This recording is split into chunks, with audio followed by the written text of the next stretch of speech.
Yes सरकार, नमस्कार। माहौल ज्यादा शानदार। आई होप सर आपके इन पे सारे लेक्चर्स आप टाइम से देख रहे हो और सर सारे टॉपिक्स आपके इन पे रिवाइज हो रहे हैं एंड क्वेश्चंस के भी आप प्रैक्टिस कर रहे हो। Sir I am repeating, please sir जो क्वेश्चंस मैंने लेक्चर में कराया है आपको, उनको कुछ क्वेश्चन सेलेक्ट करके आपको हाथ से राइटिंग प्रैक्टिस करना है, तभी जाके मजा आएगा जीवन के अंदर बच्चों।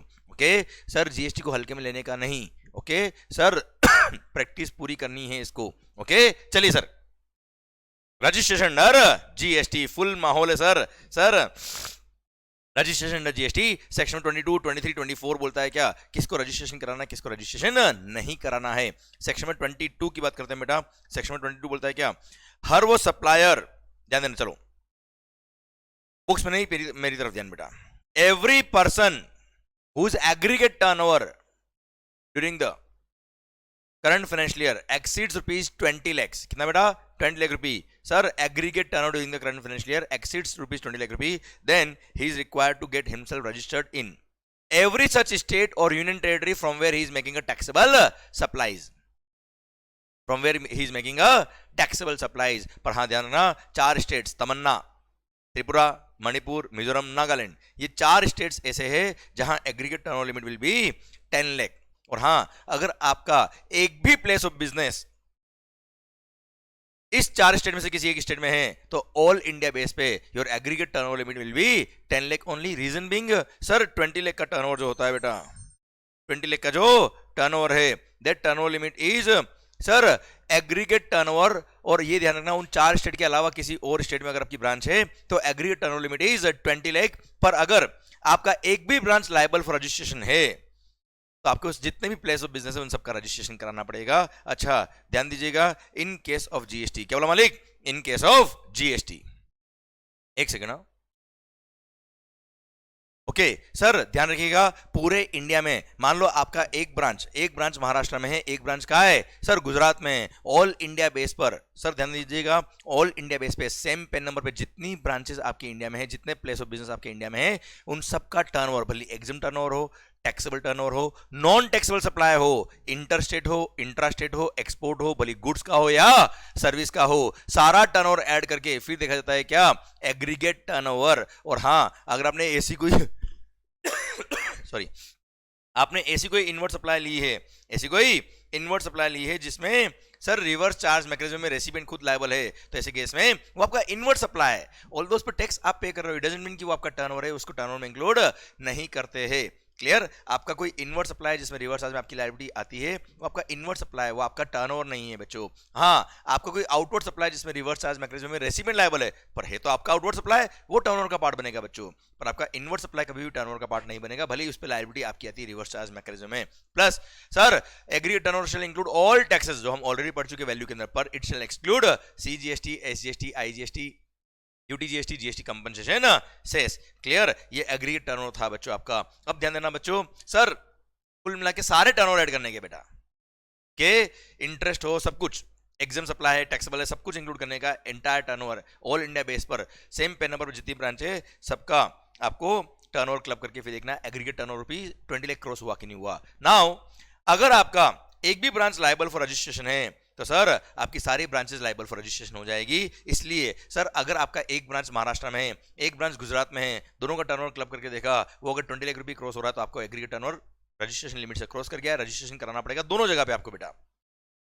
पर मान लो आपका एक ब्रांच महाराष्ट्र में, एक ब्रांच इन 4 में से किसी एक स्टेट में है, सर मणिपुर, मिजोरम, नागालैंड और त्रिपुरा में है, तो सर ऐसे केस में एग्रीगेट टर्नओवर देखते वक्त महाराष्ट्र और सपोज मिजोरम है, महाराष्ट्र और मिजोरम का टर्नओवर क्लब करेंगे और सर वो देखेंगे 10 लाख रुपए क्रॉस हो रहा है क्या। अगर 10 लाख रुपए क्रॉस हुआ तो मिजोरम वाली branch is liable for registration, जैसे ही मिजोरम वाली branch is liable for registration तो ऑटोमेटिक महाराष्ट्र वाली ब्रांच भी लायबल फॉर रजिस्ट्रेशन हो जाएगी। इसलिए ये बोला जाता है क्या, अगर आपका केवल एक भी प्लेस ऑफ बिजनेस इन 4 में से किसी एक जगह पे है जहां से आप टैक्सेबल सप्लाई कर रहे हो, तो सर आपकी registration turnover limit will be 10 lakh only. और 10 लाख जैसे ही क्रॉस होता है सर आपको सर रजिस्ट्रेशन के लिए अप्लाई करना पड़ेगा इन एवरी सच स्टेट। ध्यान सुनना, अब रजिस्ट्रेशन के लिए अप्लाई करना तो every such state from where you are making a taxable supply, तो आपको हर स्टेट में रजिस्ट्रेशन के लिए अप्लाई करना पड़ेगा जहां से आप टैक्सेबल सप्लाई कर रहे हो।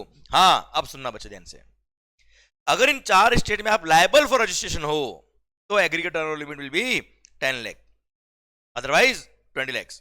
अब सुनना ध्यान से, सर मान लो महाराष्ट्र से, ये लिख रहा है, ये रहा, महाराष्ट्र और गुजरात। महाराष्ट्र से आप बेचते हो क्या? मार्कर्स, पेन, टेक्सटाइल सप्लाईज करते हो आप। गुजरात से दारू बेचते हो, सॉरी दारू तो बैन है भाई, ओ भाई दारू से गुजरात से आप पेट्रोल बेचते हो बेटा, या कोई ऐसा सप्लाई करते हो जो एग्जम्प्ट है बेटा, और कुछ सप्लाई करते ही नहीं हो, तो गुजरात वाली ब्रांच से एक्सक्लूसिवली वही सप्लाई कर रहे हो विच आर नॉट टैक्सेबल या which are exempt under GST. तो ऐसे केस में एग्रीगेट टर्नओवर काउंट करते वक्त तुम महाराष्ट्र प्लस गुजरात दोनों का टर्नओवर काउंट करेंगे, क्योंकि एग्जाम भी टर्नओवर काउंट होता है बेटा। पर एग्रीगेट टर्नओवर में दोनों इंक्लूड होगा। पर मालिक, ओ मालिक, सर जैसे ही दोनों का टर्नओवर क्लब करके, महाराष्ट्र और गुजरात का टर्नओवर क्लब करके 20 लाख रुपए क्रॉस होगा, you are liable for registration but only in the state of Maharashtra, not in the state of Gujarat, because वहां से आप टैक्सेबल सप्लाई नहीं कर रहे हो बेटा। ऑल दो टर्नओवर का पार्ट बनेगा ये, क्योंकि एग्जाम सप्लाई है तो भी एग्रीगेट टर्नओवर में आता है बेटा। क्लियर? सेकंड, मान लो यही महाराष्ट्र आपके एक ब्रांच होता है और गुजरात की जगह पे मैं लिख देता हूं क्या, मिजोरम। अगर आपका महाराष्ट्र और एक मिजोरम में ब्रांच होता और मिजोरम से आप केवल और केवल पेट्रोल सप्लाई करते हो या एग्जाम सप्लाई ही करते हो और कुछ और सप्लाई नहीं करते हो, तो एग्रीगेट टर्नओवर देखते वक्त महाराष्ट्र और मिजोरम दोनों का टर्नओवर क्लब किया जाएगा, क्योंकि एग्जाम नॉन टैक्सेबल सप्लाई भी एग्रीगेट टर्नओवर का पार्ट बनता है। अब सर आपके टर्नओवर में तो आपने इंक्लूड कर दिया है, पर सर जैसे ही एग्रीगेट टर्नओवर 10 लाख रुपए क्रॉस होगा, क्लियर सर, अब मिजोरम में देखेंगे क्या आप लायबल फॉर रजिस्ट्रेशन हो? नहीं सर, मिजोरम में आप लायबल फॉर रजिस्ट्रेशन नहीं हो, क्योंकि आपने टैक्सेबल सप्लाई नहीं कर रहा है। कहां से? मिजोरम से। ऑल्दो एग्रीगेट टर्नओवर का पार्ट बनेगा। नाउ अगर आप मिजोरम में लायबल फॉर रजिस्ट्रेशन नहीं हो, तो ऑब्वियसली महाराष्ट्र में भी लायबल फॉर रजिस्ट्रेशन नहीं हो, क्योंकि आपका टर्नओवर अभी तक 10 लाख ही हुआ है।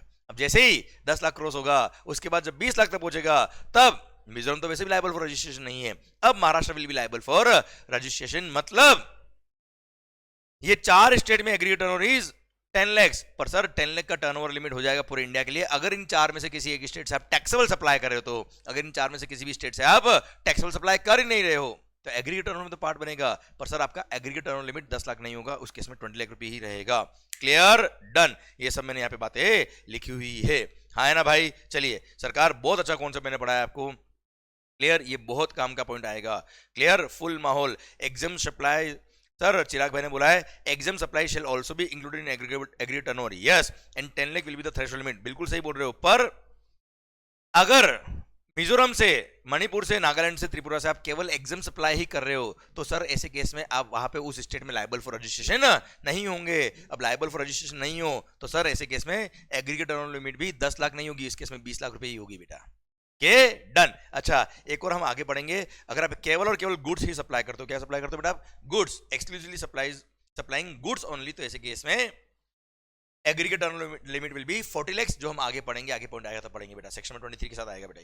के डन। अच्छा, अगर मान लो किसी ने अपना बिजनेस ट्रांसफर किया है सर, या किसी की डेथ हो गई, उसके लीगल आर्स कंटिन्यू करे बिजनेस को, तो उनको नया रजिस्ट्रेशन के लिए अप्लाई करना पड़ेगा। Clear? With effect on the date of such transfer और सक्सेशन, आपको नया रजिस्ट्रेशन करना पड़ेगा, ठीक है, क्योंकि पेन नंबर चेंज हो रहा है। देन सर कंपनीज एक्ट के अंदर अगर किसी कंपनी का इनकॉर्पोरेशन हो गया, तो जिस दिन registrar of company ROC certificate of incorporation issue करेगा, उसके बाद आपको नया रजिस्ट्रेशन के लिए अप्लाई करना पड़ेगा। ये डन। सर अब आइए टैक्सेबल पर्सन का मीनिंग क्या होता है। सर मैं शुरुआत में जब लेक्चर शुरू किया था, मैंने फर्स्ट लेक्चर तो मैंने पढ़ाया था क्या, taxable person means a person who is registered under GST और is liable to be registered under GST बेटा। सर अगर आपने वॉलंटरी रजिस्ट्रेशन करा दिया तो भी आप टैक्सेबल पर्सन हो, इसलिए आपकी सप्लाईज पे टैक्स लगने लग जाता है जिस दिन से आपका रजिस्ट्रेशन हुआ है। और अगर आप लायबल फॉर रजिस्ट्रेशन हो और आपने रजिस्ट्रेशन नहीं कराया, तो भी आप कौन हो? टैक्सेबल पर्सन हो, और आपको सर टैक्स पे करना पड़ेगा ऑन योर सप्लाईज। क्लियर? ये मैंने एनालिसिस में लिखा बेटा कि sir registered person means a person who is registered under GST but does not include a person having a UIN. UIN holders को कोई रजिस्टर्ड पर्सन नहीं बोलते बेटा। यूआईएन होल्डर्स कौन होते हैं? आगे आएगा बेटा।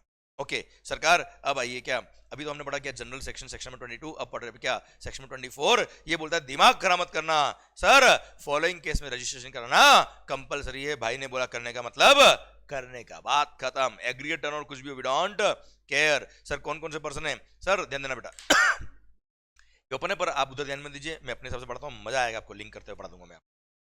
मालिक compulsory registration under GST, sir उधर मत देखना, उसकी सीक्वेंस नहीं पढ़ा रहा, मैं मेरी तरफ से पढ़ा रहा हूं। फर्स्ट, अगर आप inter state outward supply of goods कर रहे हो, आपको कंपल्सरी रजिस्ट्रेशन है। Inter state outward supply of services के लिए 20 लाख का बेनिफिट दिया हुआ है। क्लियर। अच्छा, मैं अब जहाँ पे भी 20 लाख रुपए बोलूंगा, ध्यान देना, वहां पे सर वो 4 स्टेट में 10 लाख रुपए माना जाएगा, मैं बार बार 10 लाख रुपए नहीं बोलूंगा बेटा आपको। Okay sir. फर्स्ट क्या है, अगर आप इंटरस्टेट सप्लाई ऑफ गुड्स कर रहे हो तो सर आपको बुक्स में मत देखना, आप मेरी तरफ ध्यान दीजिएगा बेटा, मैं अपने सीक्वेंस में और लिंक से पढ़ा दूंगा बेटा आपको। मालिक, अगर आप इंटर स्टेट आउटवर्ड सप्लाई कर रहे हो गुड्स का तो आपको कंपलसरी रजिस्ट्रेशन कराना पड़ेगा, पर inter state outward supply of services के केस में 20 लाख का बेनिफिट मिलता है, कंपलसरी रजिस्ट्रेशन नहीं कराना पड़ता है। Okay. Second sir, casual taxable person making taxable supplies compulsory registration है सर। थर्ड है क्या sir, non resident taxable person making taxable supplies compulsory registration, इनको 20 लाख का कोई बेनिफिट नहीं मिलता है। Then every electronic commerce operator, जिसको सेक्शन 9 सबसेक्शन 5 याद है, ओला उबर स्विगी, इनको कंपलसरी रजिस्ट्रेशन है, इनके लिए थ्रेशोल्ड लिमिट का कोई बेनिफिट नहीं मिलता है। Then every electronic commerce operator जो टीसीएस की लाइबिलिटीज को आती है, हर उस ई कॉमर्स ऑपरेटर को, जैसे Amazon.in, इसको भी कंपलसरी रजिस्ट्रेशन है बेटा सर। फिर आता है क्या, हर वो सप्लायर ऑफ गुड्स और सर्विस और बोथ जो ऐसे किसी ईसीओ के थ्रू सप्लाई करा जिसको टीसीएस की लाइबिलिटी थी, तो सप्लायर को भी रजिस्ट्रेशन कराना कंपलसरी। पर सर सर्विस सप्लायर को बोल दिया क्या कि आप भले ही ईसीओ के थ्रू सप्लाई करो, भले आप ईसीओ के थ्रू सप्लाई करो जहां टीसीएस एप्लीकेबल होता है, फिर भी आपको 20 लाख का बेनिफिट दिया जाएगा। और हाँ, ये सर्विस सप्लायर के साथ साथ अभी गुड सप्लायर के लिए भी एग्जम्पशन दे दिया कि भले आप ऐसे किसी इलेक्ट्रॉनिक कॉमर्स ऑपरेटर के थ्रू गुड सप्लाई कर रहे हो जहां पे टीसीएस एप्लीकेबल होता है, फिर भी आपको सर रजिस्ट्रेशन कराना कंपलसरी नहीं है, एग्जम्पशन दे दिया कंडीशन से, आपका प्रीसीडिंग फाइनेंशियल में as well as current financial में aggregate turnover should not exceed the threshold limit for registration. Second sir, आपको जीएसटी पोर्टल पे जाके एक यूनिक एनरोलमेंट नंबर लेना पड़ेगा, आपको अपना पैन नंबर एड्रेस वैलिडेट कराना पड़ेगा, और उसके बाद आपको यूनिक एनरोलमेंट नंबर मिलेगा। More than one unique enrolment number नहीं मिलेंगे, एक पैन नंबर पे एक ही एनरोलमेंट नंबर मिलेगा। आप मल्टीपल स्टेट से सप्लाईज नहीं कर सकते, आपको एक ही स्टेट में एनरोलमेंट नंबर मिलेगा और एक ही नंबर मिलेगा। सर आप इंटर स्टेट सप्लाई नहीं कर सकते, क्लियर सर। फिर बोल दिया क्या, जिस दिन आपका threshold limit for registration cross हो जाएगा उस दिन आपको रजिस्ट्रेशन कराना पड़ जाएगा, और जिस दिन आप सर रजिस्ट्रेशन के लिए लायबल हो गए उस दिन से ये एनरोलमेंट नंबर क्या हो जाएगा, कैंसिल हो जाएगा आपका बेटा। क्लियर। एंड हाँ सर ध्यान दीजिएगा बेटा, सर यहाँ पर इंटरस्टेट आउटवर्ड सप्लाई नहीं कर पाएंगे, तो ईसीओ पे जब आप लॉगिन करेंगे वहां पे आपका इंटरस्टेट सप्लाई पे ही ब्लॉकेज लगा देगा, ईसीओ अपने सॉफ्टवेयर में इस तरह का काम करेगा। क्लियर। ये सर ये पॉइंट याद रखा, हाँ ना मालिक, ये मैंने आपको पढ़ाया बेटा, ठीक है। अब यहां से पढ़ोगे ना सर तो एक एक वर्ड पढ़ने में ऐसा लगेगा बहुत बड़ा है, जबकि ध्यान से सुनोगे तो अच्छे से पूरा से समझ में आएगा आपको बेटा। आइए सर फिर पढ़ते हैं क्या, अगर आप कोई एजेंट हो हु सप्लाइंग द गुड्स और सर्विस और both on behalf of principal, तो ऐसे एजेंट्स को कंपलसरी रजिस्ट्रेशन में मैंने आपको आगे पढ़ाया था बेटा। अरे क्लियर सर, ये देखिए ये पढ़ा दिया, ये पढ़ा दिया सर। नेक्स्ट क्या, अगर आप ऐसे कोई इनवर्ट सप्लाई देते हो जिसमें रिवर्स चार्ज मैकेनिज्म में रेसिपिएंट खुद लायबल है टैक्स पे करने के लिए अंडर रिवर्स चार्ज मैकेनिज्म, तो ऐसे केस में उसको टैक्स पे करना पड़ेगा और रजिस्ट्रेशन करना पड़ेगा कंपलसरीली। 951 ने पढ़ा दिया, एनआरटी भी पढ़ा दिया। देन टीडीएस के लिए जो लायबल होता है, यानी ना गवर्नमेंट डिपार्टमेंट वगैरह, आगे चैप्टर आएगा, टॉपिक आएगा टीडीएस वाला, जिनको भी टीडीएस डिडक्ट करने की लायबिलिटी आती है उनको सेपरेट रजिस्ट्रेशन नंबर लेना पड़ता है, इररेस्पेक्टिव ऑफ फैक्ट कि वो रजिस्टर्ड है ऑलरेडी या नहीं। फिर सर ध्यान देना बेटा, एजेंट की बात मैं आपसे ऑलरेडी कर चुका हूँ, 95 वाली बात कर चुका हूँ, ईसी वाली बात कर चुका हूँ, एनी अदर पर्सन जो गवर्नमेंट नोटिफाई करेगा अब तक नोटिफाई नहीं किया। प्लस सीए में इंटरमीडिएट में अगर आप हो तो एक दो पॉइंट एक्स्ट्रा है, जैसे आईएसडी इनपुट सर्विस डिस्ट्रीब्यूटर को भी सेपरेट रजिस्ट्रेशन नंबर लेना पड़ता है, इररेस्पेक्टिव ऑफ फैक्ट कि वो सेपरेट नंबर उसके पास है या नहीं है। एज आईएसडी डिस्ट्रीब्यूशन अगर करना है तो सेपरेट नंबर लेना ही पड़ेगा। प्लस सर सीएमए इंटर में अगर आप हो तो ध्यान दीजिएगा बेटा, अगर आप ओआईडीआर सर्विस जैसे netflix.com जो आउट ऑफ इंडिया से सर्विसेज दे रहा है to non taxable online recipient unregistered person को इंडिया के अंदर जो सर्विस दे रहा है उनको भी कंपलसरी रजिस्ट्रेशन है। ऑनलाइन मनी गेमिंग, अगर आप वेबसाइट आपकी श्रीलंका की जंगली रमी पे आओ ना महाराज, और वो रमी वाली जो वेबसाइट मान लो आउट ऑफ इंडिया की, उसको भी कंपलसरी रजिस्ट्रेशन है इंडिया के अंदर बेटा, ठीक है। ये कुछ एक्स्ट्रा पॉइंट थे जो सीएमए इंटरमीडिएट में आते हैं, यहाँ पे नहीं आते, मैंने आपको बता दिया। सरकार अब ध्यान देना, कैजुअल टैक्सेबल पर्सन, और अगर कोई इंटरस्टेट सप्लाई कर रहा है किसका, नोटिफाइड हैंडीक्राफ्ट गुड्स का बेटा, विचार प्रीडोमिनेंटली हैंडमेड होते हैं बेटा, कुछ मशीनरी यूज हो सकती है चलेगा सर, तो ऐसे केस में इनको भी 20 लाख का बेनिफिट दे दिया गया है। हैंडीक्राफ्ट गुड्स और नोटिफाइड हैंडीक्राफ्ट गुड्स होती है उनके लिए, अगर आप कैजुअल टैक्सेबल पर्सन हो या इंटरस्टेट सप्लाई कर रहे हो तो कंपलसरी रजिस्ट्रेशन नहीं है, बस कंडीशन क्या है, पैन नंबर होना चाहिए और आपको ईवी बिल इश्यू करना पड़ेगा on every such interstate supply. Okay sir, 10 lakh या 20 लाख का बेनिफिट आपको मिल जाएगा। पेन नंबर आपके पास होना चाहिए बेटा, हाँ है ना भाई सर, एंड आपको ईवी बिल जनरेट करना पड़ेगा irrespective of value of supply. अगर आप इस तरह का एग्जामिशन लेते हो तो इंटरसेट सप्लाई करते हो। कौन सी गुड्स का? हैंडीक्राफ्ट गुड्स का बेटा, नोटिफाइड हैंडीक्राफ्ट गुड्स के। डन सर, ये कुछ एक्स्ट्रा पॉइंट थे जो मैंने आपको पढ़ाया बेटा। आइए सेक्शन में 23 सर ये बोलता है क्या? देखो 22 में पढ़ा क्या? थ्रेशोल्ड लिमिट क्रॉस होगा, रजिस्ट्रेशन करना पड़ेगा। 24 बोलता है क्या? इनको कंपलसरी रजिस्ट्रेशन है। 23 बोलता है क्या? मालिक following are exempt from registration, इनको रजिस्ट्रेशन की जरूरत नहीं है। इनफैक्ट ये लास्ट के जो 3-4 पॉइंट था ना, ये वाला एग्जामिशन की यहाँ पे जो पढ़े 20 लाख तक इनको बेनिफिट मिलेगा, रजिस्ट्रेशन नहीं कराना है, ये सभी 23 का पावर यूज करके एग्जामिशन दिया गया और लिंक करने के लिए मैंने पॉइंट ऊपर लिखे बेटा। अब मालिक किस किस को रजिस्ट्रेशन नहीं कराना है? First, persons engaged exclusively in supplying goods और सर्विस और both which are not liable to tax. Sir जिसपे जीएसटी लगता ही नहीं है अगर आप सप्लाई करते हो और कुछ सप्लाई करते ही नहीं हो, रजिस्ट्रेशन कराए कर भी क्या लोगे? Second, wholly exempt from tax, ऐसा गुड्स या सर्विस आप सप्लाई करते हो जो पूरा का पूरा क्या है? एग्जाम्ड है, रजिस्ट्रेशन की जरूरत नहीं है। फिर आप एक किसान हो, कौन हो बेटा? Agriculturalist. To the extent of supply of produce out of cultivation of land, अगर आपका केवल खेती का ही इनकम है और कोई इनकम नहीं है तो सर एग्रीगेटर कितना भी हो जाए कोई फर्क नहीं पड़ता है, आपको रजिस्ट्रेशन की जरूरत नहीं है। क्लियर? ये 3 केस में आपको एग्जाम्शन दे रखा है, प्लस गवर्नमेंट को पावर देगी वो चाहे तो कुछ लोग को और भी एग्जाम कर सकती है नोटिफाई करके। जो 4 पॉइंट तो हमने ऊपर पढ़े बेटा, अब बाकी point. Sir first, persons making only reverse charge outward supplies, मैं ऐसा कोई आउटवर्ड सप्लाई करता हूं जिसमें रिवर्स चार्ज मैकेनिज्म में रेसिपिएंट लायबल होता है, हमारी लायबिलिटी आती ही नहीं है। मैं ऐसा कोई आउटवर्ड सप्लाई कर रहा हूं जिसमें रिवर्स चार्ज मैकेनिज्म लगता है, जिसपे रेसिपिएंट की लायबिलिटी आती है, सप्लायर की लायबिलिटी आती नहीं, जैसे लॉयर हो गए या गुड्स ट्रांसपोर्ट एजेंसी हो गया जिसमें फॉरवर्ड चार्ज का ऑप्शन नहीं लिया। अब रेसिपिएंट लायबल है, हम लायबल है ही नहीं, रजिस्ट्रेशन करा कर भी क्या लेंगे सर? ठीक है, कोई रजिस्ट्रेशन नहीं कराना है एक्सेप्ट मेटल स्क्रैप वाले केस में। सर ध्यान दीजिएगा बेटा, persons engaged in supply of metal scrap, ठीक है, ये अमेंडमेंट था, बुक प्रिंट होने के बाद ये अमेंडमेंट आया था तो मैंने यहाँ लिख दिया, और आपको जो मैंने एक्स्ट्रा नोट्स शेयर किए कि जो अमेंडमेंट्स एक्स्ट्रा है वो उसमें भी लिखा हुआ है बेटा।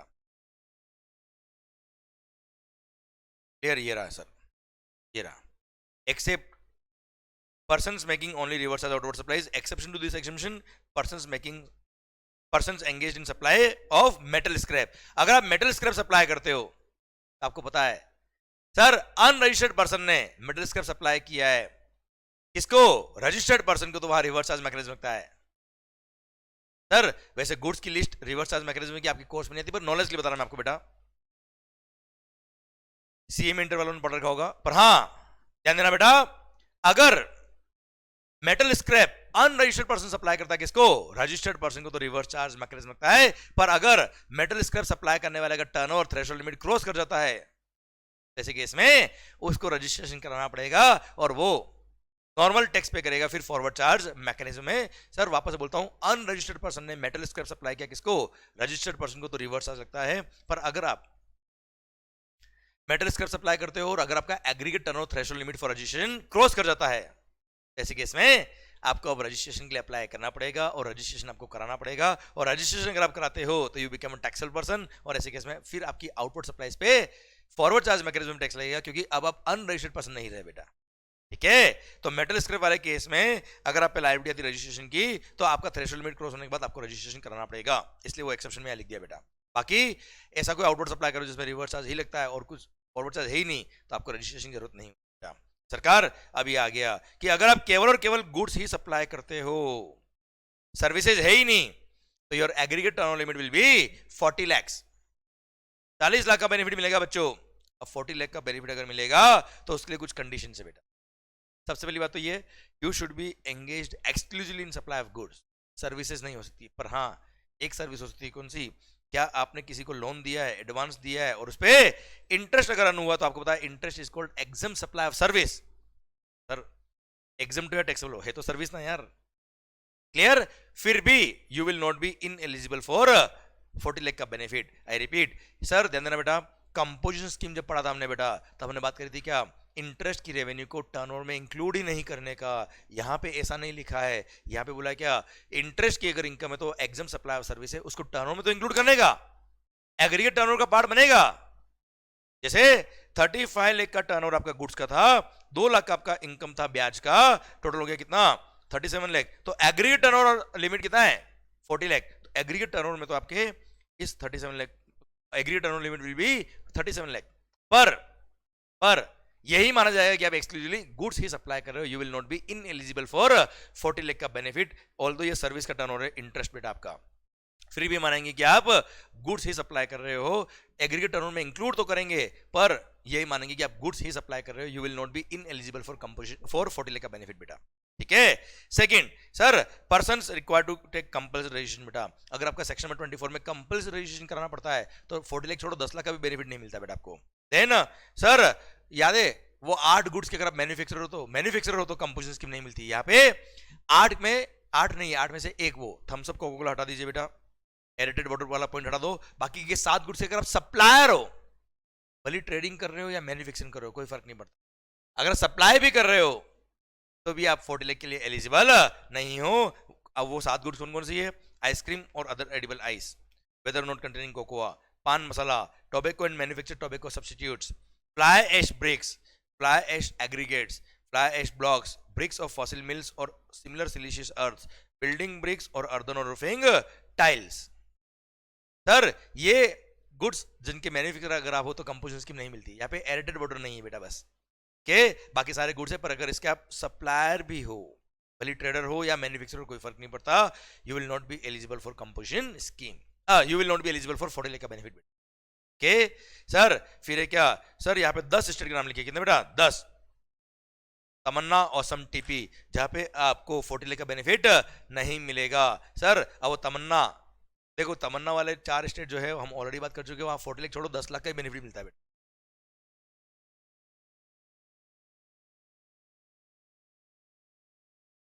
ओनली 10 लाख का ही बेनिफिट मिलेगा अगर उन 4 स्टेट में आप हो तो। तमन्ना कौन से, त्रिपुरा, मणिपुर, मिजोरम, नागालैंड के।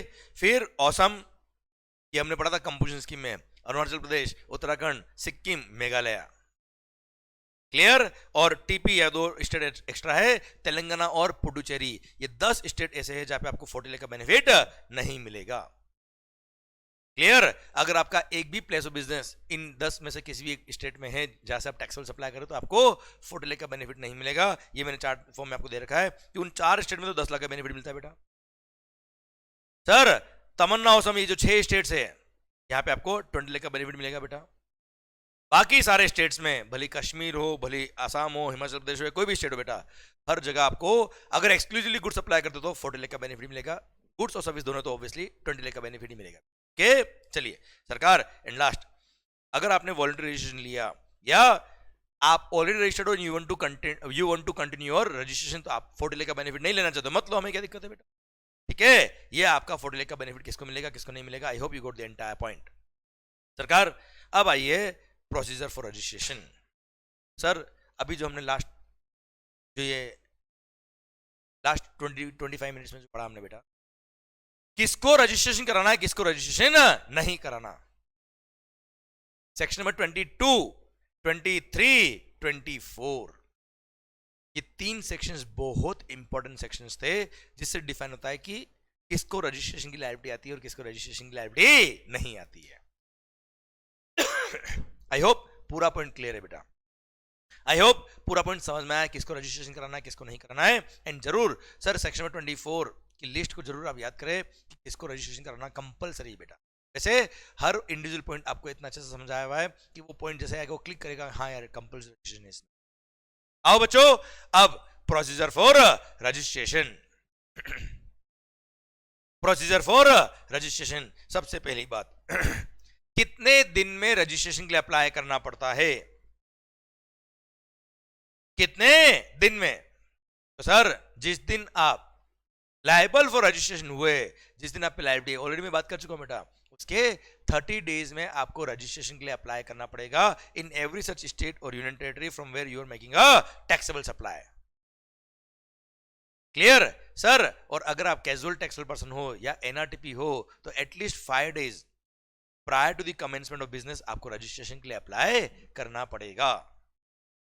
और अगर आप कोस्टल स्टेट्स में हो, टेरिटोरियल वाटर्स में लोकेटेड हो बेटा, वो भी इंडिया का पार्ट है बेटा, तो नियरेस्ट बेस लाइन जिस स्टेट में आती है सर वहां पे आपको रजिस्ट्रेशन के लिए अप्लाई करना पड़ेगा विद इन 30 डेज, जिस दिन आपका लाइबिलिटी आया रजिस्ट्रेशन कराने का बेटा, खास बात नहीं बेटा। क्लियर? अब मेरी बात समझना बेटा।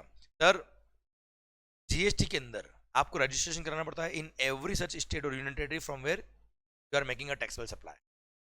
ओके सर, ध्यान देना बच्चों। अब मैं ऑलरेडी जो बात कर रहा हूं वो मैक्सिमम बातें मैं आपको ऑलरेडी आगे पढ़ा चुका हूं जब रेस्पेक्टिव टॉपिक आया था तब। मालिक, सबसे पहली बात तो ये कि आपका मल्टीपल स्टेट्स में ब्रांच है, तो सर हर वो स्टेट जहां से आप टैक्सेबल सप्लाई कर रहे हो वहां आपको रजिस्ट्रेशन के लिए अप्लाई करना पड़ेगा कंपलसरीली सेपरेट। पर आपकी मल्टीपल प्लेसेस ऑफ बिजनेस है सेम स्टेट में, तो आपकी मर्जी है, मेरी मर्जी। क्लियर? कि आप चाहे तो सारी ब्रांचेस के लिए सिंगल रजिस्ट्रेशन ले, जिसमें से किसी भी एक प्लेस को डिक्लेयर कर दे as your additional place of business.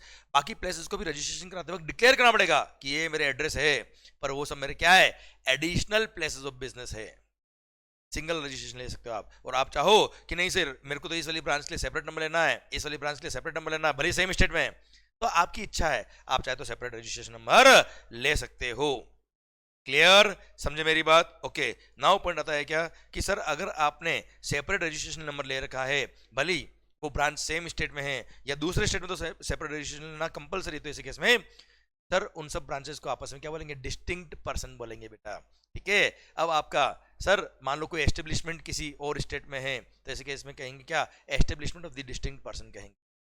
Okay मालिक? सर अब आइए बेटा का अगर आपने सर आप लाइबल फॉर रजिस्ट्रेशन नहीं हो, क्या नहीं हो बेटा, लाइबल फॉर रजिस्ट्रेशन नहीं हो, पर आपकी इच्छा है कि मेरे को तो रजिस्ट्रेशन लेना है, तो yes you can apply for registration voluntarily also even though your aggregate turnover has not cross the threshold limit for registration. पर सर ऐसे केस में जैसे ही रजिस्ट्रेशन नंबर मिलता है, जैसे 14 फेब को आपने वॉलंटरीली अप्लाई किया, 17 फरवरी को रजिस्ट्रेशन सर्टिफिकेट मिल गया, तो 17 फरवरी से you became a taxable person. Effective date of registration will be 14 Feb. Okay मालिक? सर PAN number होना is compulsory for granting the registration number. Without PAN number you cannot get the registration number, क्योंकि PAN based number होता है, आपको पता है बेटा। NRTP जो आउट ऑफ इंडिया से आया उसके पास हो सकता है PAN नंबर नहीं इंडिया का बेटा, तो उसके देश में वो वहां का जो उसका कोई टैक्स आइडेंटिफिकेशन नंबर होगा, जैसे इंडिया में जीएसटी नंबर होता है बेटा, वैसे ही वहां पे भी कोई ना कोई टैक्स होगा, जीएसटी होगा, वेट होगा, कुछ टैक्स होगा, उसके आइडेंटिफिकेशन नंबर से या उसके पासपोर्ट के बेस पे भी आपको NRTP को रजिस्ट्रेशन नंबर दे सकते हो। क्लियर? फिर टीडीएस के लिए जो लायबल होते हैं इनकम टैक्स, सॉरी टीडीएस के लिए गवर्नमेंट डिपार्टमेंट्स वगैरह, सर जीएसटी वाले टीडीएस की बात कर रहा हूं, उनको सेपरेट नंबर लेना पड़ता है, भले वो सेपरेट रजिस्टर्ड है या नहीं है। अब उनके पास पैन नंबर नहीं है, तो सर इनकम टैक्स का अगर 10 नंबर उनके पास है, तो उसके बेस पे भी उनको रजिस्ट्रेशन नंबर मिल जाएगा जीएसटी का, टीडीएस का बेटा। Okay, now sir UNO, United Nations organisations, उसकी स्पेशलाइज्ड एजेंसीज पढ़ना, any specialised agencies of UNO or any multilateral financial institution and organization is notified under the United Nations Privileges and Immunities Act, consulate और embassies of the foreign countries, जैसे US embassy वगैरह जो होती है, जैसे visa process वगैरह होता है बेटा सारा sir, and any other person notified by the commissioner is required to obtain a UIN, क्या लेना पड़ता है इनको बेटा, unique identification number from the GST portal बेटा, which is valid for entire India. मतलब इनको स्टेट वाइज अलग अलग UIN नंबर नहीं लेना पड़ता है वो पता है, नॉलेज के लिए बता रहा हूं, वैसे रिफंड चैप्टर आपके कोर्स में आता नहीं बेटा। इनको UIN नंबर क्यों लेना पड़ता है, क्योंकि इन स्पेशलाइज्ड एजेंसीज को, ये फॉरेन एम्बेसीज को, काउंसलेट ऑफिस को जो आपने सप्लाई किया है उस पर जीएसटी तो लगता है, जीएसटी लगता है, पर UIN होल्डर ने जितने भी इनवर्ड सप्लाई पे टैक्स पे किया होता है, इन सब का इनको रिफंड मिल जाता है, जो भी परचेज पे टैक्स पे किया सबका रिफंड इनको मिलता है बेटा, समझे? इसलिए इनको सेपरेट नंबर दे रखा है UIN नंबर। और सर ऐसे केस में इनको जितना भी इनवर्ड सप्लाई पे नॉन टैक्स पे किया उसका रिफंड इनको मिलता है। के सर, और हाँ सर इनको UIN होल्डर्स को रजिस्टर्ड पर्सन की कैटेगरी में नहीं मानते, and UIN number is valid through out the country, state wise अलग अलग नंबर लेने की जरूरत नहीं है। आइए, सुओ मोटो कंपलसरी रजिस्ट्रेशन। अगर ऑफिसर को लगता है कि आप लायबल फॉर रजिस्ट्रेशन हो, फिर भी आपने रजिस्ट्रेशन के लिए अप्लाई नहीं किया, ऑफिसर को लगता है कि you should get yourself registered under GST, but still you have not got yourself registered under GST, तो ऐसे केस में वो सुओ मोटो कंपलसरी रजिस्ट्रेशन कर सकता है, वो टेम्पररी रजिस्ट्रेशन नंबर आपको इशू कर देगा। अगर कोई सर्वे, इंस्पेक्शन, इंक्वायरी, सर्च या एनी अदर प्रोसीडिंग में पता पड़ा कि you are liable for registration, पर आपने रजिस्ट्रेशन नहीं कराया, तो ऐसे केस में वो खुद आपका रजिस्ट्रेशन कर देगा, एक टेम्पररी रजिस्ट्रेशन नंबर आपको दे देगा, सुओ मोटो कंपलसरी रजिस्ट्रेशन बोलते हैं। हाँ, अब आपको लगता है क्या कि सर जो ऑफिस ने किया वो सही किया, मैं लायबल था, आपको अपनी गलती का एहसास हुआ, तो आप चाहे तो रजिस्ट्रेशन के लिए अप्लाई कर देना विद इन 90 डेज। जिस दिन उसने कंपल्सरी रजिस्ट्रेशन किया उसके 90 दिन में खुद रजिस्ट्रेशन के लिए अप्लाई कर देना, या फिर आपको लगता है आपके साथ बड़ी ही नाइंसाफी हुई तो you can file an appeal against such an order of the officer. पर हाँ, अगर आप अपील में हार गए, जैसे केस में जिस दिन वो अपीलेट अथॉरिटी का ऑर्डर आया उसके 30 दिन के अंदर आपको क्या करना पड़ेगा, सर रजिस्ट्रेशन के लिए अप्लाई करना पड़ेगा। कि उस अपील वाली अथॉरिटी ने बोल दिया नहीं भाई तू तो लायबल फॉर रजिस्ट्रेशन, दिमाग खराब क्या कर रहा है। तो जिस दिन उस अपील वाली अथॉरिटी का ऑर्डर आया उसके 30 दिन में आपको रजिस्ट्रेशन के लिए अप्लाई करना पड़ेगा। ओके, अब सर आइए कहाँ, SEZ के लिए बेटा। सर मान लो मेरा एक ब्रांच महाराष्ट्र में है और लोकल मार्केट मतलब DTA मतलब domestic tariff area, normal market जहां आप रोज दुकान वगैरह देखते, और मेरा एक ब्रांच का है SEZ में बेटा। एक ब्रांच तो SEZ में और एक आउटसाइड SEZ में है। सर भले ही वो सेम स्टेट में, अच्छा एक और दूसरी जो महाराष्ट्र में SEZ है अंधेरी में, वहीं पे मेरा एक और ब्रांच है बेटा, महाराष्ट्र में ही है बेटा। ऑल्दो दोनों ब्रांच सेम स्टेट के अंदर है पर एक SEZ में है एक आउटसाइड SEZ है, तो ऐसे केस में दोनों ब्रांच का सेपरेट रजिस्ट्रेशन लेना कंपलसरी होता है, वहां चॉइस नहीं है। कि SEZ को अगर आपने कोई गुड सप्लाई किया, सर्विसेज सप्लाई करा किसी और ने, तो उसको बोलते हैं जीरो रेटेड सप्लाई, इसलिए SEZ का नंबर अलग होना जरूरी है, वरना पता कैसे पड़ेगा कि SEZ वाली ब्रांच को सप्लाई किया है कि लोकल ब्रांच को सप्लाई किया है।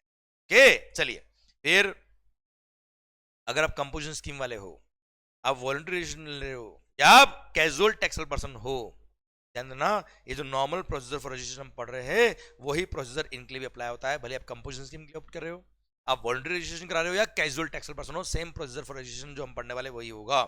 क्लियर।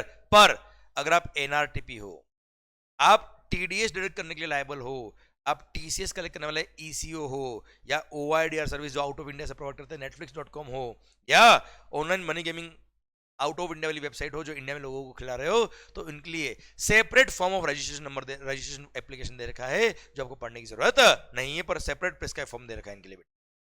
के अब नॉर्मल लोगों के लिए रजिस्ट्रेशन का प्रोसीजर क्या है वो आपको यहां दे रखा है। Sir what is the procedure for registration. मालिक आइए, अब प्रोसीजर फॉर रजिस्ट्रेशन क्या कहते हैं। ओके एक सेकंड रुकिए। ओके देखिए सर मैंने आपके लिए गवर्नमेंट की वेबसाइट खोली बेटा। अगर आपको GST में रजिस्ट्रेशन कराना है, सर अगर आपको GST में रजिस्ट्रेशन कराना है तो सर गवर्नमेंट की वेबसाइट है gst.gov.in। क्लियर, ये दिख रही होगी सर आप, यहां आप जाएंगे सर, फिर यहां पे आ रहा है न्यू रजिस्ट्रेशन, हाँ ना भाई, सर ये रजिस्टर पे आप क्लिक करेंगे, ये ये दिखा आपको रजिस्टर, यहाँ पे आपने क्लिक किया, अभी देखिए ये फॉर्म खुल गया, ऑटोमेटिक फॉर्म खुल गया। This form is called form number GST REG01। ये देखिए सर, ये देखो आप सरकार, every person liable to get registered and person seeking voluntary registration shall before applying for registration declare his PAN number state और union territory जहां पे वो रजिस्ट्रेशन के लिए अप्लाई करा in part A of form number GST REG01 on the GST common portal that is www.gst.gov.in। तो sir ये जो फॉर्म नंबर GST REG01 है सर, ये ऑटोमेटिक ओपन हो गया है, ये देखिए बेटा मैंने आपको बताया। क्लियर, ये है फॉर्म नंबर GST REG01 उसका पार्ट ए। ओके, अब सर यहाँ पे आपको अपना ये कि आप एज ए टैक्स पे रजिस्ट्रेशन करा रहे हो, एज ए TDS डायरेक्टर हो, ECO हो, या आप किस तरह से रजिस्ट्रेशन कर रहे हो, हमने टैक्स पेयर की तरह रजिस्ट्रेशन करना है। कौन से स्टेट में ले रहे हो साहब रजिस्ट्रेशन, सर मान लो हम रजिस्ट्रेशन ले रहे हैं कहां पर, महाराष्ट्र में साहब, ये महाराष्ट्र के, महाराष्ट्र में कौन सी डिस्ट्रिक्ट में ले रहे हो आप बेटा, सर मुंबई। मालिक, legal name of the business as mention in PAN number, आपके पैन नंबर में क्या नाम लिखा हुआ है साहब, यशवंत मंगल लिखा हुआ है, YM। चलिए सर पैन नंबर क्या है सर, ये मान लो ये मेरा पैन नंबर, चलो सरकार, फिर ईमेल एड्रेस लिखना पड़ेगा आपको, फिर मोबाइल नंबर लिखना पड़ेगा आपको, ये OTP के थ्रू वेरीफाई होगा, सो दैट कल को अगर डिपार्टमेंट आपसे कोई कम्युनिकेशन करना चाहे तो ये ईमेल आईडी और मोबाइल नंबर से कम्युनिकेट करेगा, और इसमें आप बोलो कि आप मना नहीं कर सकते, हमारा नहीं था बेटा ये, फिर ये कैप्चा आप इंसर्ट करोगे सो दैट आप कहीं रोबोट तो नहीं हो बेटा। सर फिर प्रोसीड करेंगे तो ऐसे केस में आपको एक टीआरएन नंबर मिलेगा, टेम्पररी रेफरेंस नंबर। ये देखिए आया ना भाई। सर मोबाइल नंबर पे और ईमेल आईडी पे एक टेम्पररी रेफरेंस नंबर आपको मिल जाएगा। ओके, अब देखना बेटा ध्यान से। अब डिपार्टमेंट क्या करेगा? क्लियर? ये वेबसाइट खोलिए आपने बेटा। जैसे ही पार्ट ए फिल करोगे फिर पार्ट आपको एक टेम्पररी रेफरेंस नंबर मिलेगा, फिर पार्ट बी ओपन होगा उससे बेटा। उस टेम्पररी रेफरेंस नंबर को यूज करके part B can be open. Now sir the PAN shall be validated online by the common portal from the CBD database बेटा। Income tax database से verify करेंगे and shall also be verified through separate OTPs send to mobile number and email address link to the PAN number बेटा। ये बेटा mobile number email ID पे PAN number पे OTP आ जाएगा, उससे verify हो जाएगा। फिर जैसे ही आप पार्ट ए फिल करेंगे आपको TRN temporary reference number generate होगा और आपके ईमेल आईडी और मोबाइल नंबर पे कम्युनिकेट कर दिया जाएगा। फिर टीआरएन को यूज करके सर जब आप आगे प्रोसीड करेंगे, जैसे ये रहा बेटा, मानो टीआरएन आ गया तो यहाँ पे आप क्लिक करेंगे टेम्पररी रेफरेंस नंबर के, यहाँ पे क्लिक किया आपने, फिर टेम्पररी रेफरेंस नंबर डालेंगे, कैप्चा डालेंगे, प्रोसीड करेंगे तो पार्ट बी ओपन हो जाएगा ऑफ रजिस्ट्रेशन।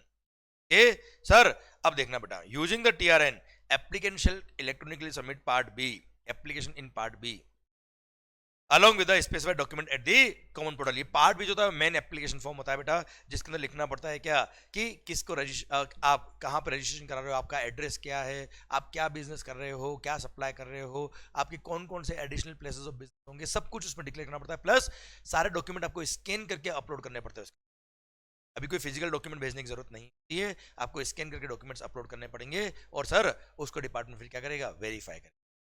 आइए अब आपने पार्ट बी में एप्लीकेशन सबमिट कर दी। अब यहाँ पे रूल नंबर 8 सब रूल नंबर 4 बड़ा सुंदर ऐड हुआ है। यहां बोल दिया क्या, हर वो असेसी जो रजिस्ट्रेशन के लिए अप्लाई कर रहा है उसको अपना आधार ऑथेंटिकेशन करवाना पड़ेगा।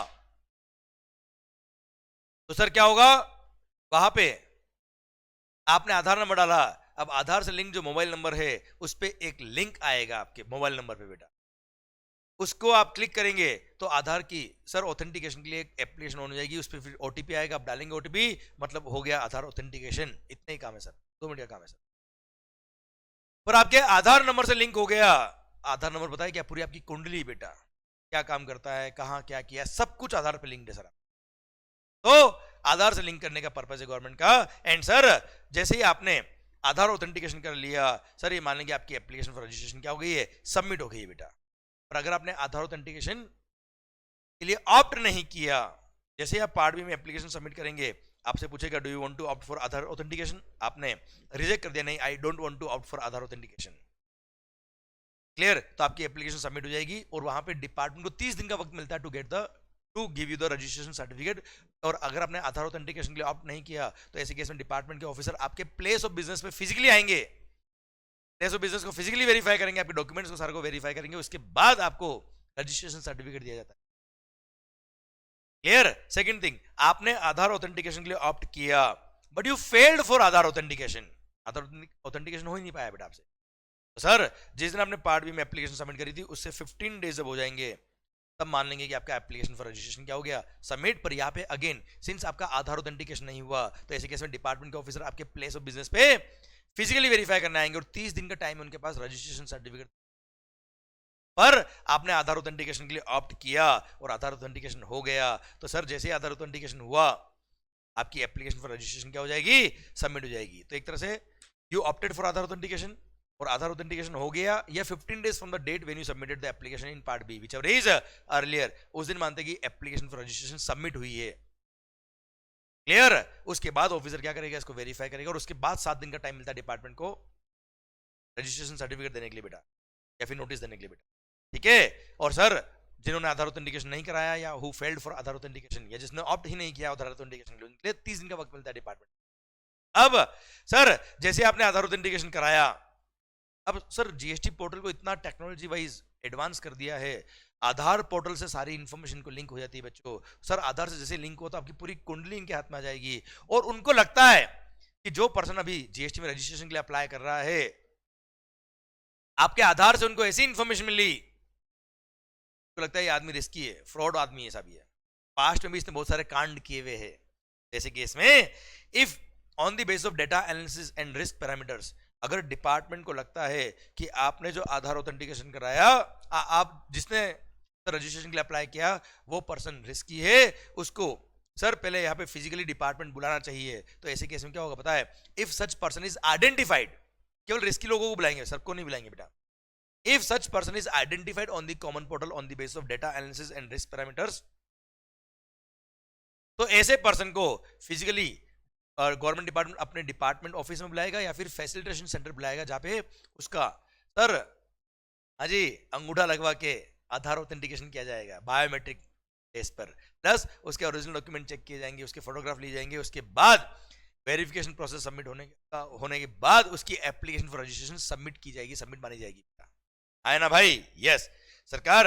अब जैसे ही आपकी एप्लीकेशन सबमिट हो गई पार्ट बी के अंदर बेटा, आपको एक एक्नॉलेजमेंट नंबर मिल जाएगा कि हाँ साहब आपका एप्लीकेशन मिल गया है, आए ना। प्लस कैजुअल टैक्सेबल पर्सन को ना बेटा जो रजिस्ट्रेशन के लिए अप्लाई करा उसको एडवांस में एस्टिमेटेड टैक्स लायबिलिटी पे करनी पड़ती है, इसलिए उसको एक एक्नॉलेजमेंट जो मिलेगा उसको यूज करके वो एडवांस डिपॉजिट ऑफ टैक्स करेंगे, उसके बाद ही उसकी एप्लीकेशन फॉर रजिस्ट्रेशन सबमिट होगी और उसके बाद ही उसको एक्नॉलेजमेंट मिलेगा कि हाँ भाई आपकी एप्लीकेशन आ गई है। क्लियर? अब आपने पार्ट बी में एप्लीकेशन सबमिट कर दिया, आधार ऑथेंटिकेशन होना था तो हो गया, नहीं तो नहीं हुआ, अल्टीमेटली एप्लीकेशन सबमिट हो गई। Now your application shall be forwarded to proper officer. अब प्रॉपर ऑफिसर क्या करेगा, आपकी एप्लीकेशन को एग्जामिन करेगा along with the supporting documents. अगर उनको लगता है कि everything is fine, everything is found in order, सब कुछ परफेक्ट है, तो within 7 working days from the date of submission of application they will grant you registration certificate in the form number GST RAG 06, form number GST RAG 06 के form में आपको registration certificate will be issued.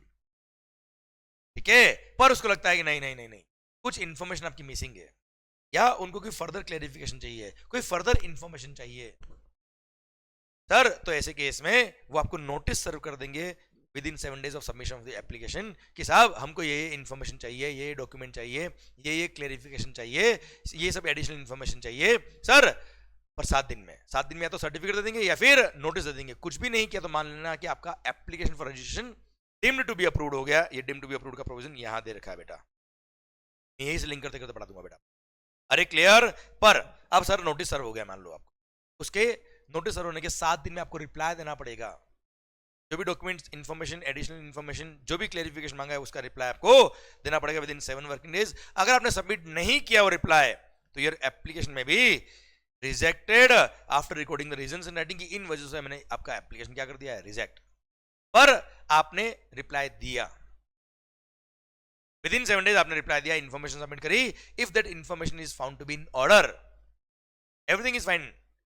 तो ऐसे केस में जिस दिन आपने रिप्लाई दिया उसके 7 वर्किंग डे में अब डिपार्टमेंट क्या करेगा, या तो सर्टिफिकेट ऑफ रजिस्ट्रेशन आपको इश्यू कर देगा, या ऑफिसर अगर सेटिस्फाइड नहीं है आपके रिप्लाई से तो वो चाहे तो आपकी एप्लीकेशन क्या कर सकता है, रिजेक्ट कर सकता है। पर जो भी एक्सेप्ट करना है या रिजेक्ट करना है वो 7 दिन के अंदर अंदर करना पड़ेगा।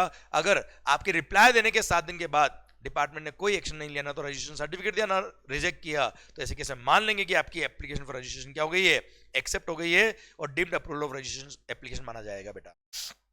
क्लियर? प्लस अब ध्यान देना बेटा, सर जैसे यहां बोला था कि जब आपकी एप्लीकेशन सबमिट हुई उसके 7 वर्किंग डे में डिपार्टमेंट या तो आपको नोटिस इश्यू कर देगा या फिर सर्टिफिकेट इश्यू कर देगा।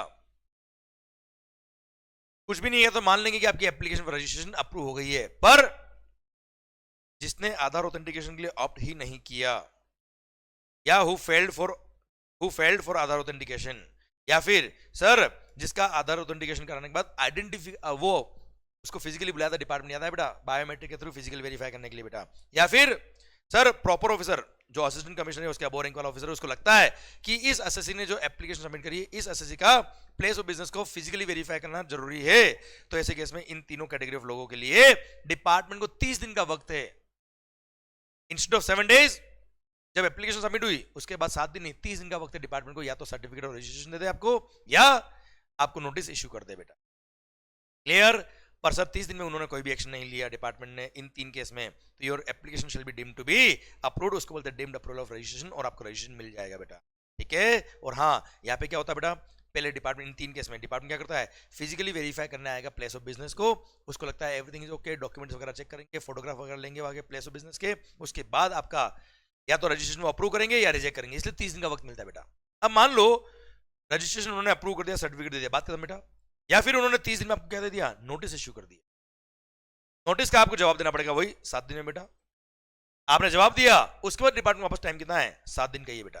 या तो एक्सेप्ट करे या रिजेक्ट करे, नहीं तो application shall be deemed to be approved बेटा। हाँ है ना भाई, डन, भारत माता की जय। तो या तो वो आपको क्या कर देंगे, नोटिस इश्यू कर देंगे 30 दिन में, या फिर सर्टिफिकेट इश्यू कर देंगे 30 दिन में बेटा आपको। हाँ है ना भाई, done. I hope you got the entire concept बच्चों। ठीक है मालिक, ये रजिस्ट्रेशन का प्रोसीजर था। सर अरे टफ है क्या भाई, इसको एक ही फ्लो के अंदर पढ़ना पड़ता तब जाके मजा आता है बच्चों।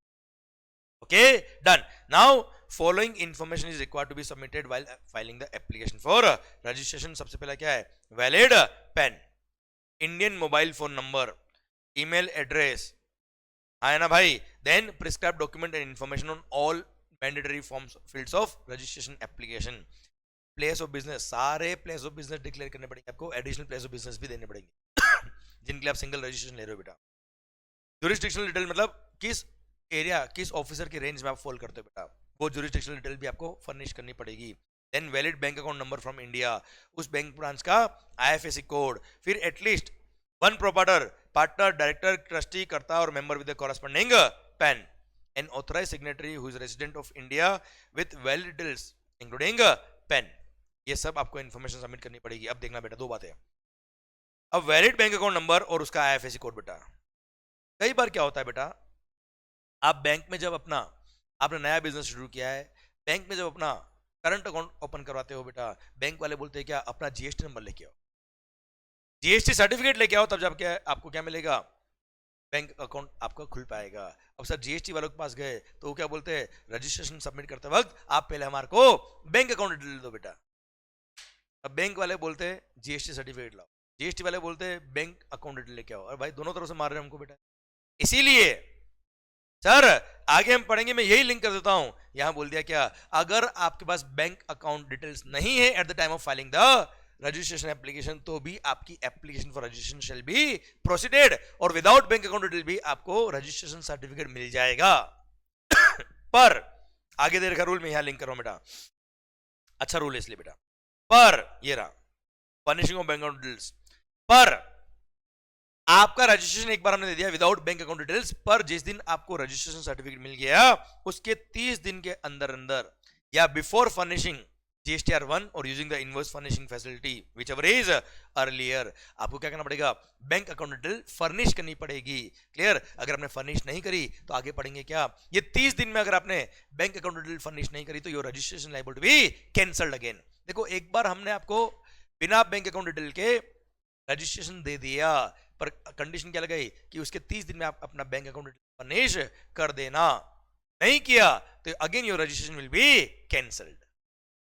ठीक है, ये एक फैसिलिटी दी एसएससी को बेटा।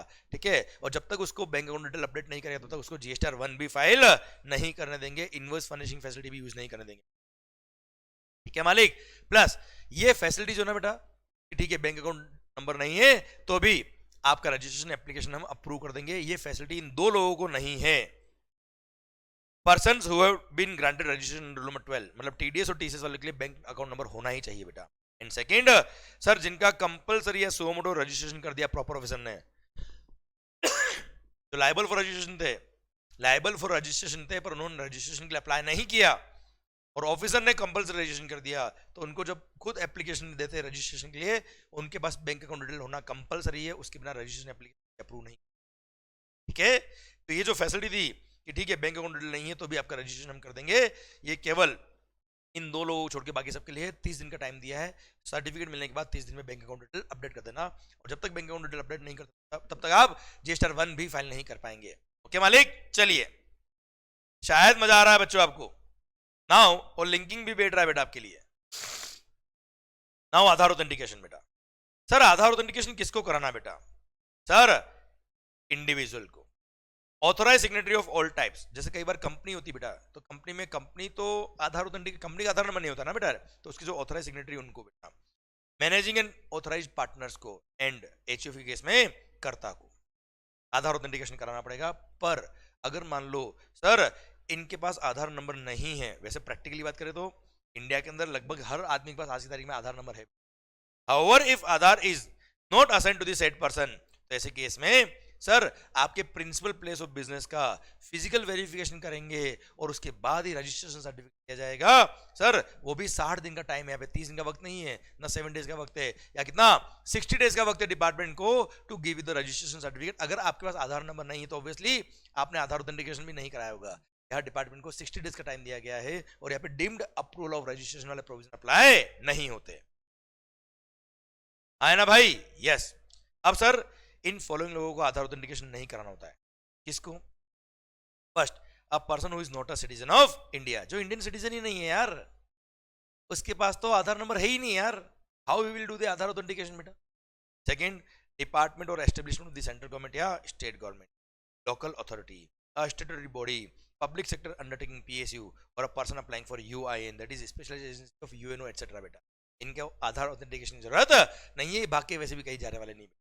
हाँ, अब सर आता है क्या कि आधार ऑथेंटिकेशन कराना तो किसको कराना बेटा, तो हमने पढ़ लिया बेटा। अब मान लो आपका आधार ऑथेंटिकेशन नहीं हुआ पर फिर भी आपके प्लेस ऑफ बिजनेस का फिजिकल वेरिफिकेशन करके रजिस्ट्रेशन सर्टिफिकेट दे दिया, क्लियर, आपका रजिस्ट्रेशन हो गया, ठीक है, बिजनेस चल रहा है, जीएसटी में काम चल रहा है, सब हो रहा है।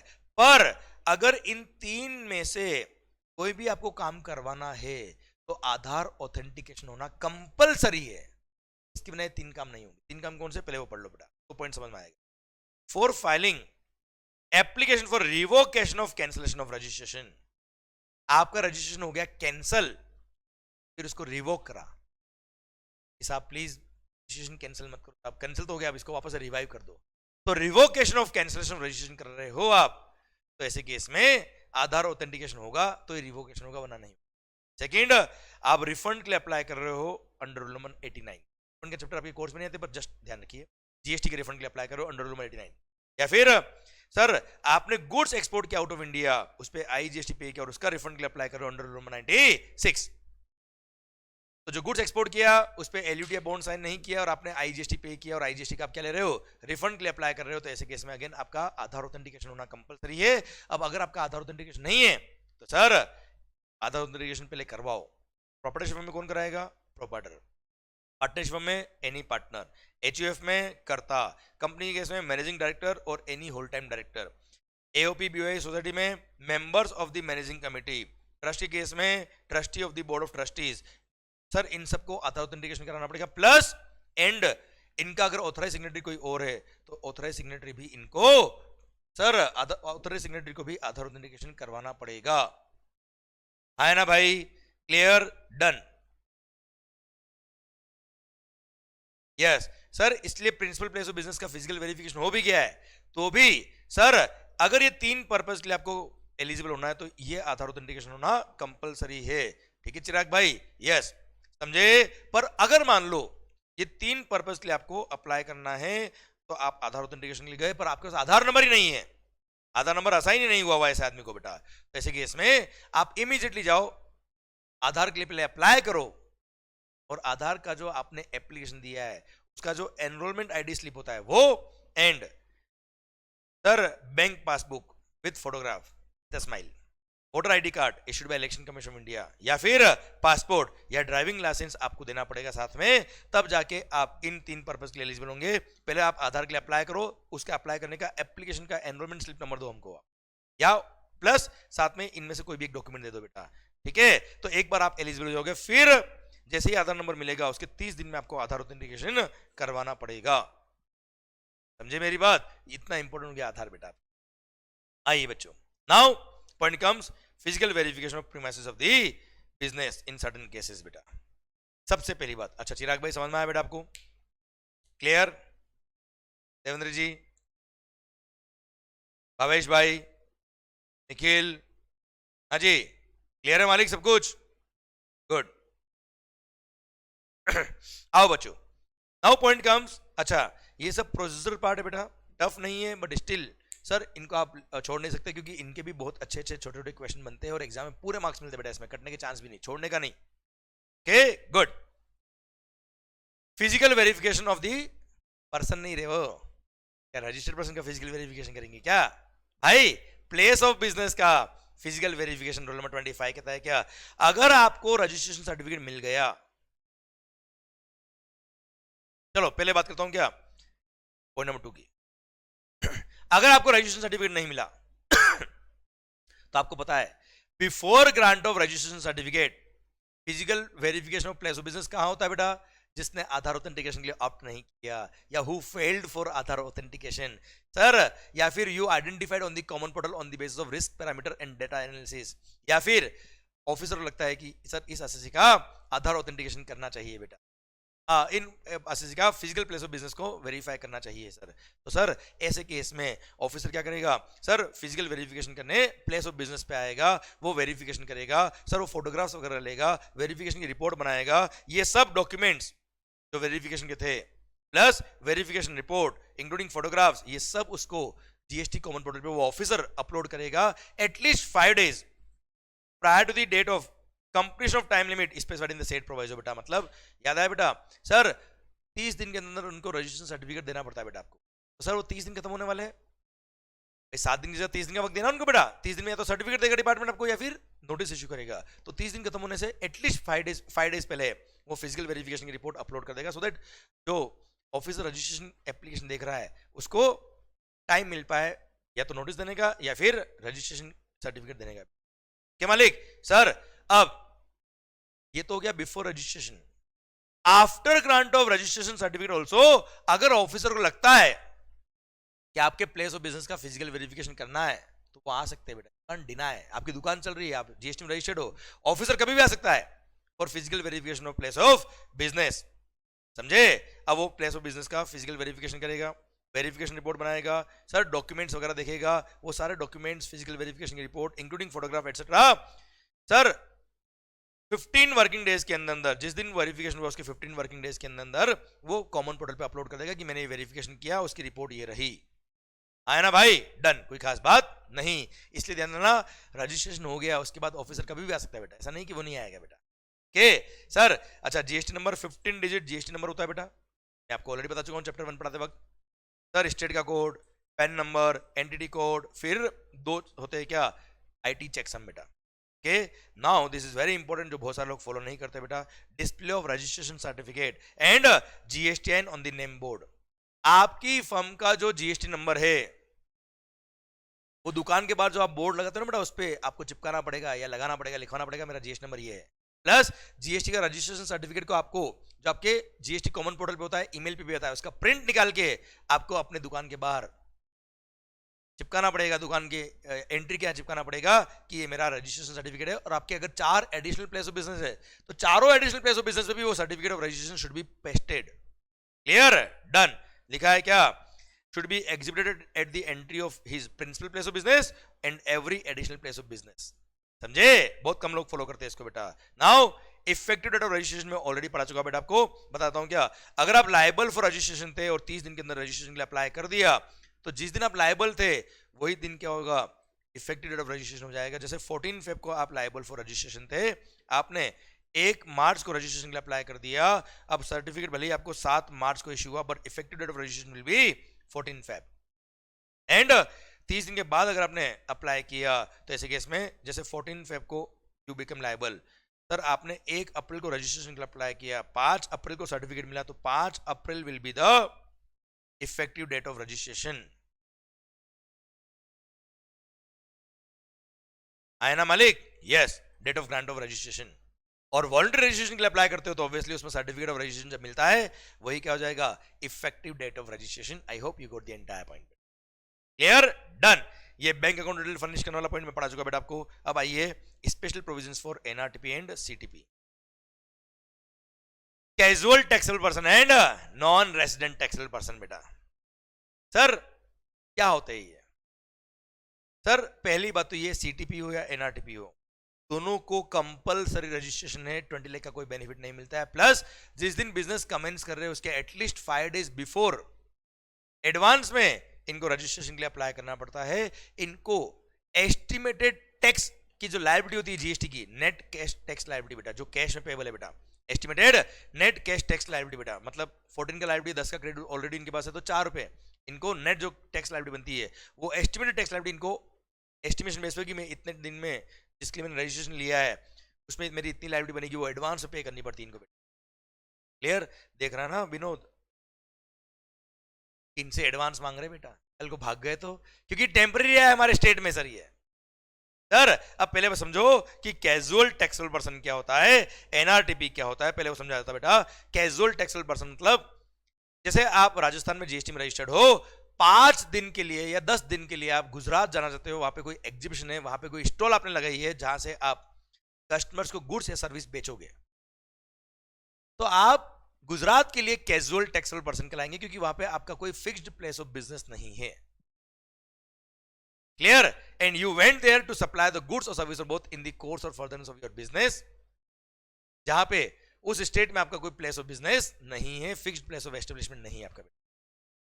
यही बात अगर मैं करूं एनआरटीपी की, तो ये पर्सन कहां से है, आउट ऑफ इंडिया से है, तो पूरे इंडिया के अंदर न तो इसका कोई फिक्स्ड प्लेस ऑफ बिजनेस है, नहीं इसका सर प्लेस ऑफ रेजिडेंस है पूरे इंडिया में, और ये इंडिया में आया है टू सप्लाई द गुड्स और सर्विस और बोथ, उसको बोलते हैं क्या, एनआरटीपी। अब इनको कंपल्सरी रजिस्ट्रेशन है, इनको कोई थ्रेशोल्ड लिमिट का बेनिफिट नहीं मिलता है। और सर ध्यान देना बेटा, कैजुअल टैक्सेबल पर्सन के लिए तो नॉर्मल जो फॉर्म होता है, फॉर्म नंबर जीएसटी RE01 वही होता है।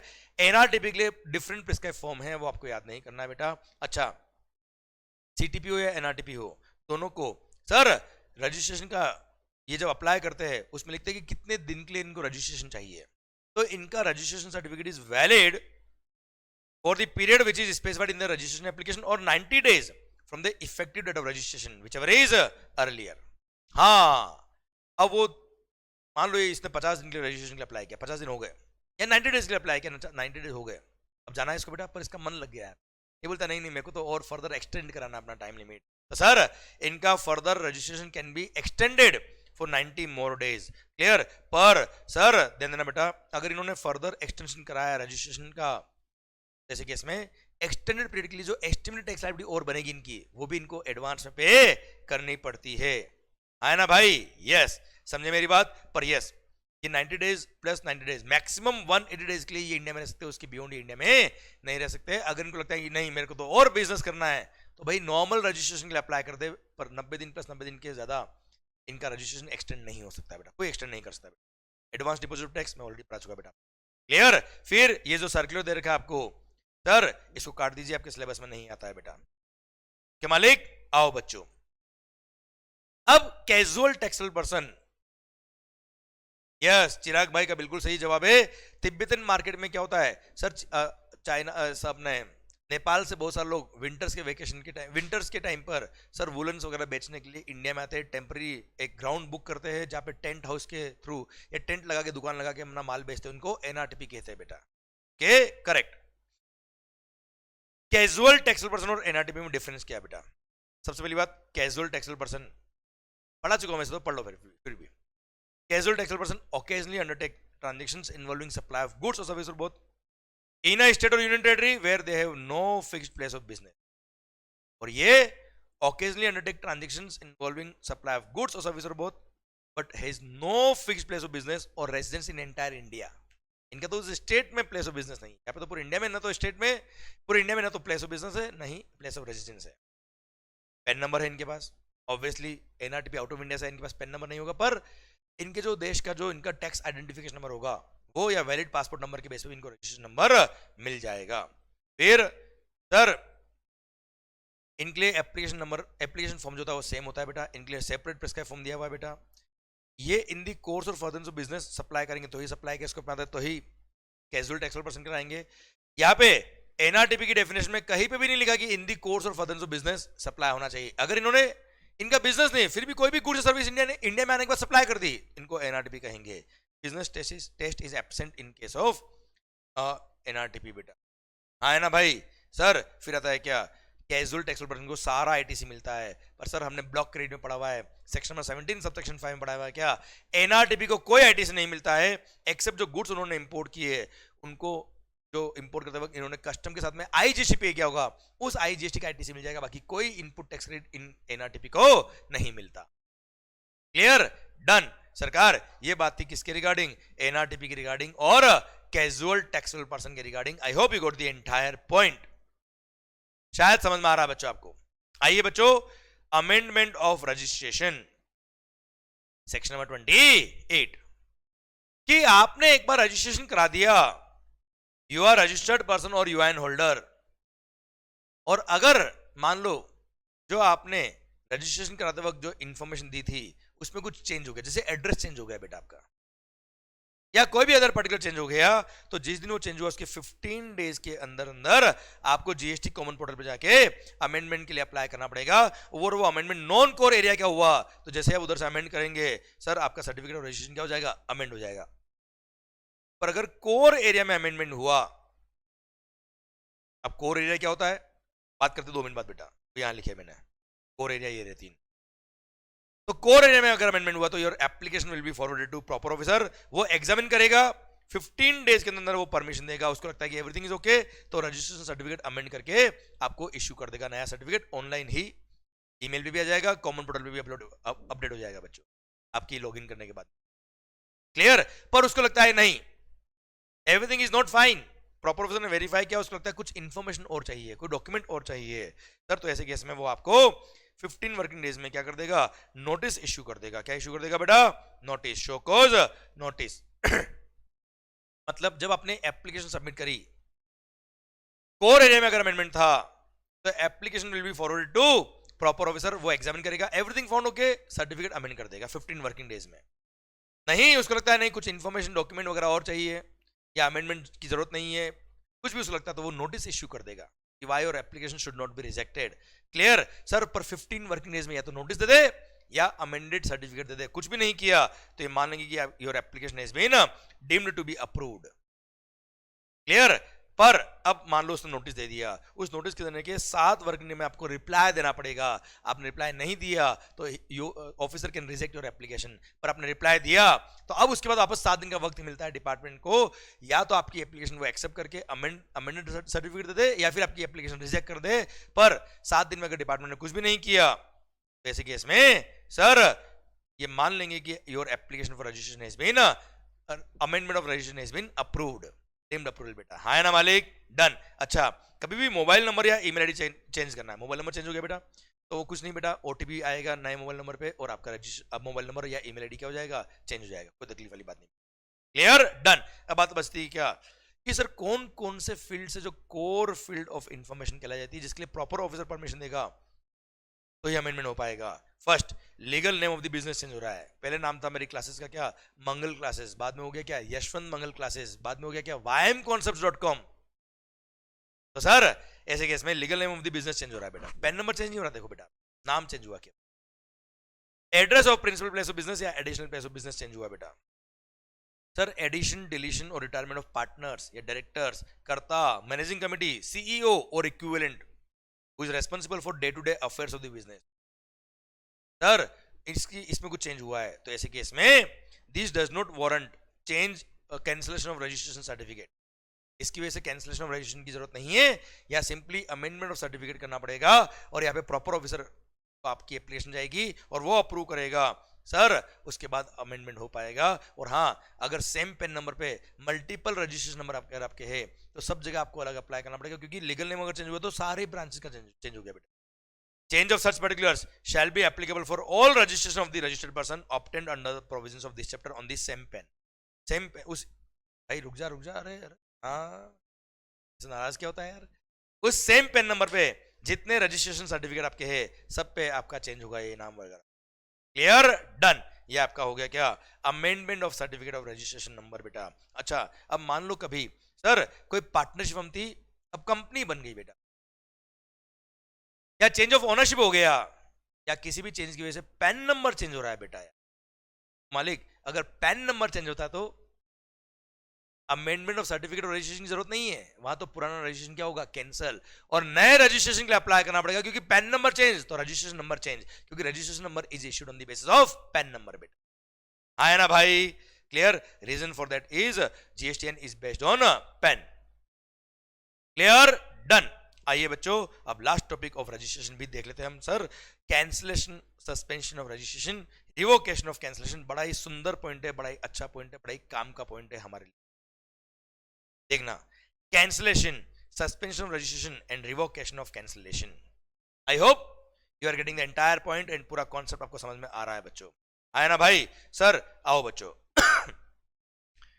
या कैंसलेशन बाद में पढ़े, बोलो क्या करने का?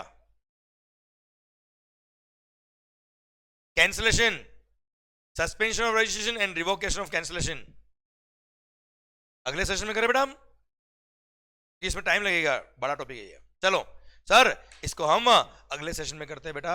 आई hope you got the entire point यहां तक बच्चों। पर हाँ मैं चाहता हूं क्या यहां तक आपके एंड पर जितने भी पॉइंट हमने पढ़े वो अपने एंड पर रिवाइज करिए, मस्त होके पढ़े, खुश होके पढ़े, और यहां तक रिवाइज जरूर करें कि ये अगर आपने आपके एंड पे रिवाइज कर लिया तो बहुत काम का पॉइंट है। अब जो अगला पॉइंट होगा वो कैंसिलेशन रजिस्ट्रेशन होगा बेटा, ये भी टॉपिक बहुत काम आता है, ठीक है? तो मिलते हैं अगले सेशन में बेटा। पर यहां तक आपके एंड में पूरा करिए। आई होप माहौल बन रहा होगा, और आपको पता है क्या चढ़ती शराब से नहीं चढ़ती माहौल से है, क्योंकि पढ़ाई का माहौल अगर बन गया तो पढ़ाई बर्डन नहीं लगी, और पढ़ाई का माहौल तभी बनता है जब कॉन्सेप्ट क्लियरिटी आपकी होती है और आपके एंड पे आप चीजों को अच्छे से रिवाइज करते हो बेटा। आई होप ये फास्ट ट्रैक बैच आपके लिए बहुत यूजफुल रहा होगा, मजा आ रहा होगा। Do share with your friends and उनको भी ये बेनिफिट मिले, पूरे इंडिया के जितने भी स्टूडेंट्स हैं सबको सर इन लेक्चर्स का बेनिफिट मिले, सो दैट अपने एग्जाम्स को बहुत अच्छे से वो अपेयर कर पाए, बहुत अच्छे से अपनी तैयारी कर पाए। My all wishes are for you guys, मस्त होके पढ़े, believe in yourself, everything is possible. Sir पढ़ेगा इंडिया, बढ़ेगा इंडिया, अपना वक्त आ गया है, लगा दो अपना पूरा ताकत, सर जीत अपनी पक्की है बेटा, बस आपकी पूरी ताकत लग जानी चाहिए बेटा। All the best guys, thank you so much, bye bye.